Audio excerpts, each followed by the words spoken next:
کہ اعمال کے اندر ویلیو زیادہ بھی ہوتی ہے کم بھی ہوتی ہے. اب یہ کیسے پتہ چلے کہ ہمارے اعمال کے اندر ویلیو زیادہ ہے یا کم ہے؟ اسی کو انشاءاللہ العزیز آج سمجھنا ہے. دیکھیے دو چیزیں ہیں جو اعمال کے اندر، جو ہماری ایکٹیویٹیز کے اندر، ہماری عبادتوں کے اندر ویلیو کا اضافہ کرتی ہیں. ان میں سے پہلی چیز ہے صدق، جس کو اس آیت کے اندر ذکر کیا ہے، آیت نمبر 77 جو سورہ بقرہ کی آیت ہے. اور دوسری چیز جو اعمال کے اندر وزن پیدا کرتی ہے وہ ہے اخلاص، جس کو ہم انگریزی میں سنسیئرٹی کہتے ہیں.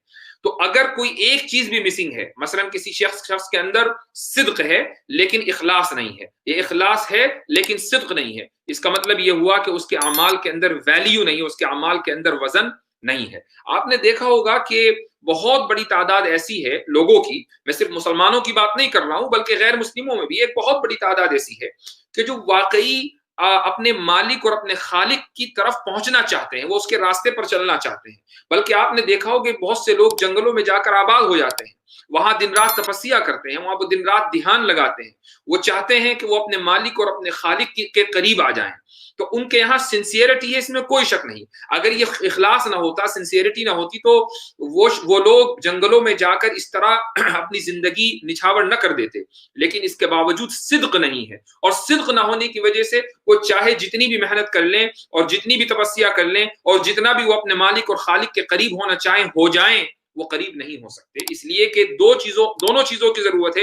ایک چیز بھی اگر مسنگ ہوگی تو اعمال کا وزن ختم ہو جائے گا. صدق کسے کہتے ہیں؟ صدق کا مطلب یہ ہے کہ ہم جو بھی کام کریں وہ اس طریقے سے کریں کہ جیسا کہ اللہ اور اللہ کے رسول نے اس کام کو کرنے کا طریقہ بیان کیا ہے.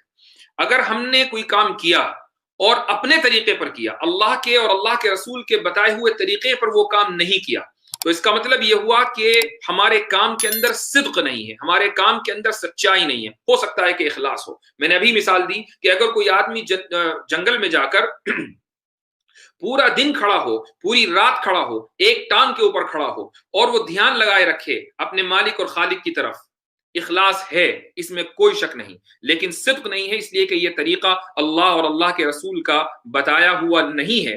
یہی وجہ ہے کہ اس کے اس عمل کے اندر کوئی وزن نہیں ہے. جس دن روز قیامت میں ترازو میں اس کا یہ عمل رکھا جائے گا تو اس عمل کی کوئی حیثیت نہیں ہوگی.